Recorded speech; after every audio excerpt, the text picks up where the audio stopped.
Hi everybody, how's it going? Welcome to the Amateur Deity Society.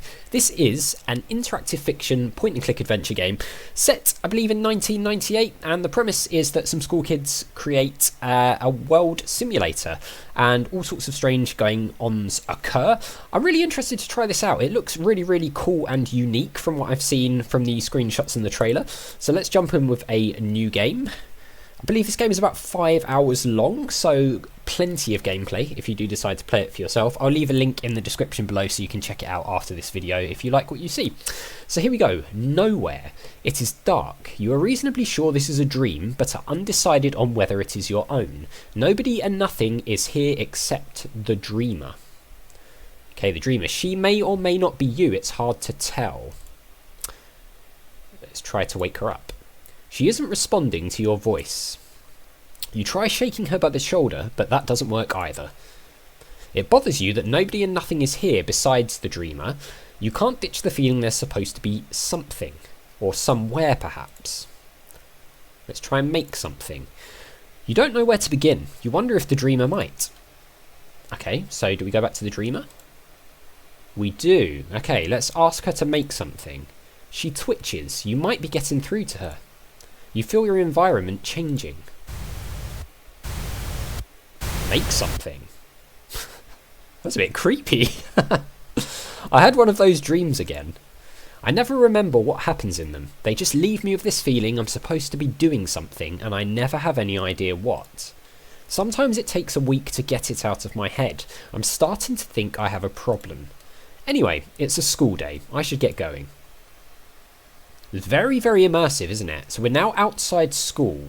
Our notes are to make something, like a project. What does this mean? We have a backpack, and we've got this dialogue here. So let's read this. Another morning at Franklin High, home of the Bolts 1981 District Men's Ping Pong Champions. I could have taken the bus, but I walked. I like to pretend I might choose to turn around any time on the way here. And just my luck, there's Tyler Young standing next to the entrance. Please tell me he's waiting for someone else. So we can try and sneak past Tyler, or we can go home and call in sick, but I want to try clicking these. Franklin High, admire the athletic history. The ping pong team's triumph of 17 years ago is commemorated on the side of the building, right next to our 0 other athletics titles. I say we make up for our sporting inaptitude with strong academics, but I'm saving that joke for the guidance counsellor when we talk colleges. If I recall, 81 was also the year they announced the school's still upcoming renovation. They've got a few years left if they want to get it done this century. Okay. So Tyler Young lives in his own world, thinks everyone else lives there too. So we can talk to him or wait until he goes away. Let's talk to him. What? No, hell no. That's an hour of my life I'd never get back. Alright, so we're not going to talk to him. We can wait until he goes away. Let's see what happens if we... I keep dreaming we're supposed to make something or other, or I make something in the latest iteration. Okay. Why would we want to go home and call in sick just because we've seen Tyler? That doesn't... Wait. I'll try hiding behind a tree. Don't want him to spot me in the meantime. It's been 10 minutes. I think that should be enough. Let's see if he's gone. Crap, he's still there. And he's looking in this direction. And now he's walking over. Okay, this is Tyler. Hey, Denise. Was wondering when you'd show up. What's going on back here? Thought I saw a weird bug. Okay, so we're Denise. Sick. Where is it? It was a leaf, and it blew away. Too bad. Hey, so I had a question for you. This is what I was dreading. I can only hope his inane sophomoric question, whatever it is, has a trivial answer that won't lead to endless follow-up questions or rebuttals on his end. Do you think the universe is digital or analog? That's an excellent question. I'd bring it up with one of the physics teachers. Yeah, I asked them, but I don't really think they're considering all the implications. Fascinating. Anyway, I gotta go. Please don't follow me inside. Please don't follow me inside. Please don't follow me inside. Yeah, me too. Let's go. See, what I was thinking was... Kill me. I like this. It's good. Alright, we're in the hallway now. Okay, so we can do these things, or we can interact with these things, which also seems to create, like, future things. So I don't know if there's, like, multiple paths or outcomes or what. I'm not really sure. We're in the hallway. And he explains Planck's constant. And I'm like, hey, if there's a minimum possible amount of energy, that sounds more digital than analog. And Tyler is in full Tyler mode. I need to lose him somehow if I'm to retain my sanity. Okay, so here we can try the library or head back outside. Let's try the library. Okay, we're in the school library now. Blah, blah, blah, quantum mechanics, blah, blah, blah. The situation is getting dire. The shelves of books and the windows stick out as potential vectors for escape. Let's look at the shelves of books. This is the densest concentration of potential diversionary objects in the school. So I moved off the words there. We can outmaneuver Tyler around the corners, find a book to distract him with, and throw books at him with abandon. Maybe we'll try and find a book to distract him with. Let's see. Roswell and Giza, the hidden connection. That might do the trick. Oh yeah, I've read that one twice. Been meaning to tell you about it. That's backfired a bit, hasn't it? Back to what I was saying. Okay, so there's the windows. There's a one-story drop here if I aim for the bushes. Jump, jump. Maybe we don't jump yet. Let's outmaneuver him. 4 randomised laps around the room, and I still can't shake him. It's like he traded in social cue detection for enhanced spatial awareness. Could throw books at him, I mean... So we've basically now potentially got to either throw books at him or jump out of a window, or we could give up on the library. I mean, I don't want to be mean to this guy, unless we have to. So let's try the cafeteria. School cafeteria, which means the periodic table might be nothing more than, I need something, anything to redirect his attention. There's a sizable crowd of students eating breakfast. Okay, they look generally unimpressed with the viscosity of the eggs this morning.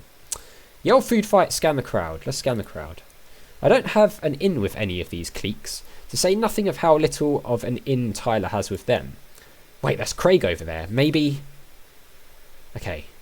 I see Craig Fitzpatrick in the crowd of students. He might be my last hope. It's him or me. I have no choice. Okay, sick Tyler on him. Gotta play this right. Hey, Denise. Hey, Craig.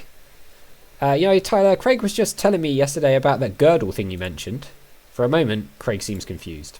If he had taken that moment to hide under the table instead, he might have avoided his fate. Whoa, really? You've got to hear this then. As Tyler sits down opposite him, Craig gives me a look that speaks volumes.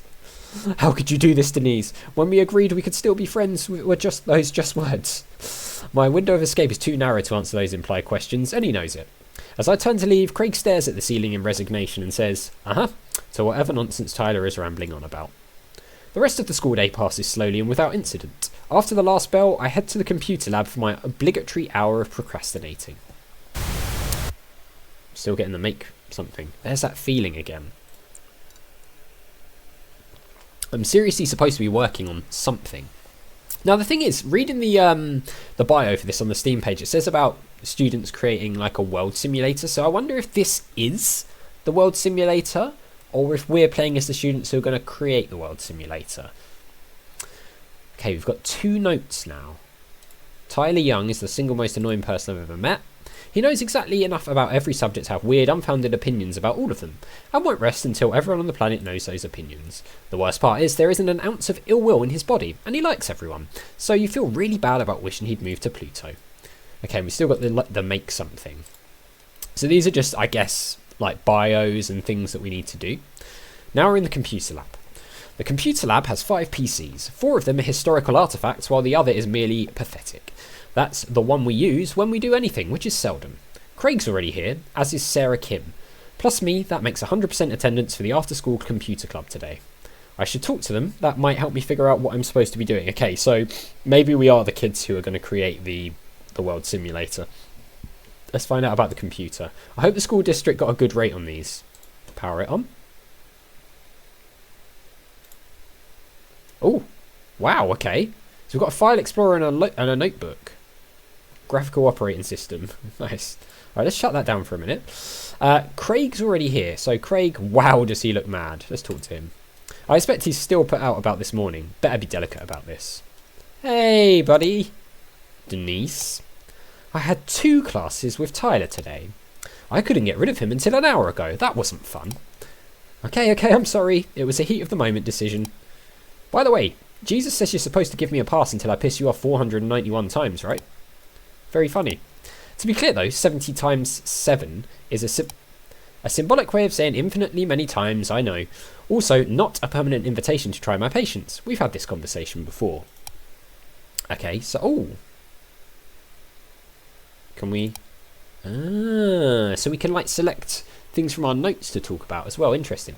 Okay, for real. I should have considered that you have classes with Tyler. That wasn't cool of me. Thank you. It's like, you'd think we'd get him used to him, but get get used to him by now, but we never do. Why do we actually put up with him at all? I've wondered about that. Some kind of united nerd front instinct, I think. Safety in numbers against the cool kids, something like that. You might be right. I've noticed he's weirdly impossible for them to bully. He's too oblivious to make fun of and too quick to land a punch on, so they always give up when they get sick of listening to him. Yeah. I still don't think it's worth having him around. Okay. So, let's ask what he's up to. So what's on your agenda? Probably going to duck out early. Got a history paper to start. It'd be nice if the school had internet access. Save a few trips to the library, maybe. Wait, you'd use the internet to research a serious paper? Why not? They got whole websites about history. You just type history at wahoo.com and boom. Have you ever actually read any of those sites? Not much. Not like I can get online at home. I used to access the web at Craig's house pretty often, of course, but that was before we broke up. Oh, okay. We used to be a couple. Interesting. Let's just say I've seen more than one claim the Magna Carta was signed aboard the Mayflower. I wouldn't trust them. Yeah, never trust what you read or see on the internet, guys. Push his buttons about Christianity some more. I don't really want to annoy him any more than we have done. Make something. Hey, so, summing up. Have you thought about what we might do next? You know, as a club. Like a new programming project or something? Craig stares at me confused. I can't blame him for his incredulity. Refresh my memory. You were the one who first proposed the concept behind this club, right? I was. The plan was as follows. Number 1. Team up to write an easy but impressive sounding program for freshman year.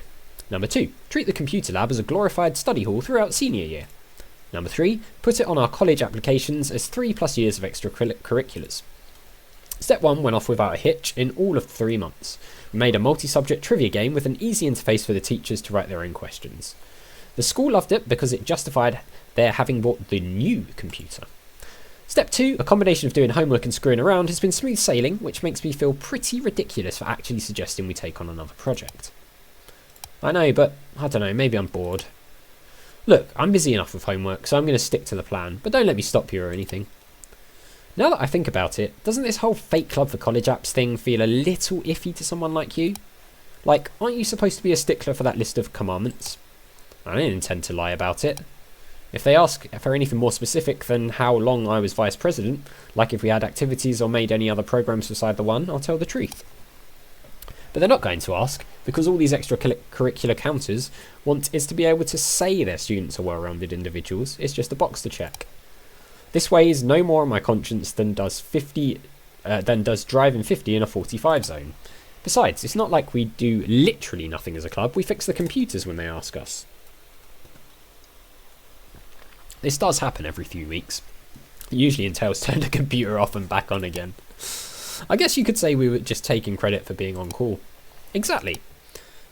I don't know why I had asked about a new project. It's not like there's anything I had in mind. Craig shrugs his shoulders at this. The thought that I'm supposed to be making something here keeps nagging at the back of my mind, though. Okay, let's leave him alone for now. Guess I should go pretend to read a book now. Have fun. Alright, let's talk to Sarah Kim. Her eyes are glued to that chemistry homework. She should blink more often. Hey, Sarah. Please don't talk to me right now. I'm trying to focus. It's always a roll of the dice whether Sarah will talk to you on a given day. I wish I could say I knew her better, but she just keeps to herself so much. Yeah, sorry, but do you have a minute for some club business? It takes a few seconds, but Sarah does finally put down her pencil and makes eye contact. Tyler? Nah, let's ask about making something. I can't believe I'm about to ask about this. So, I was wondering how you would feel if we, as a club, started a new programming project. No thank you. Well, that was fast. If you and Craig decide to make something, though, I hope it goes well. Thanks. Tyler? Not exactly on topic, but I think a little shared griping is always a good icebreaker. Craig and I have had to do a ton of Tyler dodging lately. How about you? Is this club business? Not really, I guess, just conversation. I don't talk about... She stumbles on her words for a moment. I don't talk to Tyler. Did she just misspeak, or was she going to say I don't talk about Tyler until she stopped herself? Something feels off about that. You'll have to give me some pointers sometime. I try not to talk to him. Was there anything else? No, leave her alone. Sorry to bother you. She nods and buries herself in her homework again, just grabbing a drink. Looks like 2 votes to 1 against starting some kind of new programming project. I think that means it's time to stop being weird and let the matter drop. So I tell myself, when the last person I wanted to see comes barging through the door, is it Tyler? Denise, I remembered what I was getting at. The whole room besides Tyler visibly stiffens. You don't say. I'll cut to the chase. He pauses for dramatic effect. What a dork. I want to create a universe. As far as Tyler's grandiose declarations go, this is actually pretty mild. The Sci-Fi Writers Club meets in Mr. Wilkerson's room. It's in the language hallway. No, I don't mean like the Yonder Plane. The Yonder Plane is Tyler's name for his pile of sci-fi fantasy ideas. He talks about it like it's common knowledge. I mean create a universe, like on the computer. A virtual universe. Nothing faked, all simulated physics and matter down to the molecule. Endless possibilities. Craig and I stare at him dumbfounded. This is like if he went to the biolab and asked if he could borrow some test tubes so he can cure cancer. Okay, slow down. First off, have you ever programmed before? Nope, that's why I'm here. Aha. Let's shelve that for the moment. Have you seen the computers here? Those 4 boot to BASIC, not an OS. They don't even have hard disks, and the good computer over there only runs at 33 megahertz. They all have a grand total of 4.25 megabytes of RAM between them. That's across 5 computers. Does that mean anything to you? I gather you mean our resources are limited. When I say universe, that could mean just one planet, of course. Craig lets his forehead fall to the table. Also, did Tyler just say our resources? Forget replicating planets. You'd be hard pressed to make a decent knockoff of City Simulator 1 here. And that's if you knew how to code, which you don't. We can figure out scope as we go. I just need you to get me caught up to speed on the programming stuff and we can make something great. I've got loads of notes about how this can work. What do you think? Oh no. This isn't good. I need to shut down this idea right now or whatever's weird with me lately is going to actually try it. We're doing it. I'm going to regret this. Maybe. What? Awesome! Under these strict conditions, I need to get every silver lining I can out of this. I'm going to give you programming homework and you're not allowed to discuss the simulation with me while you still have any to finish. Ground up, got it. Also, you need to get your expectations way in check. The math doesn't support anything we make here being more than a thought experiment. It's not going to look real, it probably won't even be 3D. If the finished program is any way interesting, we'll have outdone ourselves. You won't regret this. So what I was thinking about gravity was, hold up, your first homework assignment is to use for loops in a program. Right, ground up, the one with the mouse is the good computer, right? Well, you guys have fun with that, I'll leave you to it. Craig leaves the room. I don't blame him for choosing not to join me in my self-imposed purgatory. What about you, Set? Huh? Looks like she snuck out earlier. I'm kind of jealous. Alright, so, interesting. Tyler now is the one who comes up with the idea that the game is based on. Very interesting. Alright, well, we're out of time. So, I'm going to leave a link down in the description below for if you want to carry on playing this yourself. It's available on Steam now. I think it's about £4, something like that. I really like this. It's very, very detailed. And I'm completely immersed with the characters and the world and everything we're putting together here. I'm very intrigued to see how it all goes from this point on, like how the story develops and this like world simulator and everything that we're obviously going to put together works. I think this is a really cool concept for a game and I'm enjoying it a lot. So as always, thank you very much for watching. A big thank you to our patrons Arcades Games, Wayne Nate, Terminally Nerdy, Paul from the Phantom Fellows, Lyle, Hobo, Numinous, Kumadim, Paul Leome, Flossie the Sheep, JohnCon555, Chrissy, Paul James and Zoltes, and I'll see you next time.